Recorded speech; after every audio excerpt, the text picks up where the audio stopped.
ఏంటిది? ఎక్కడున్నాం మనం? ఎలా బతుకుతున్నాం? ఏ ఆటేక న్యాయం ఇది?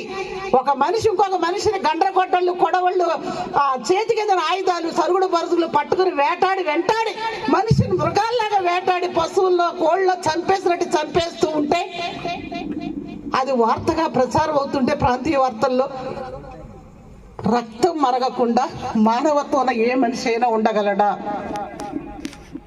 ఎందుకంటే ఈవేళ టీవీలు లేవు. ఇప్పుడున్న టీవీలప్పుడు వార్తలే మాకు ఆధారం. ఆ రోజు చేస్తున్న భోజనాన్ని నేను వదిలిపెట్టి ఆ రోజు వెళ్ళాను. నేను జూలై 17న జరిగిన ఉదంతం ఆ బాధితులకు అండగా, నా సహోదరులకు అండగా, నా శ్రామిక ప్రజలకు అండగా, ఈ దేశాన్ని ఉత్పత్తి పెంచి ఆ ఉత్పత్తి మీద అధికారం లేని మొత్తం అశేష పేద కులాలందరం కూడా ఒకటేనే భావం అప్పటికే నాకు ఉంది. కాబట్టి ఆ సోదరుల తరపున నేను నిలబడటం కోసం, పోరాటం చేయడం కోసం ఉన్న బలంగా నేను కారంచేడు బాధిత శిబిరాన్ని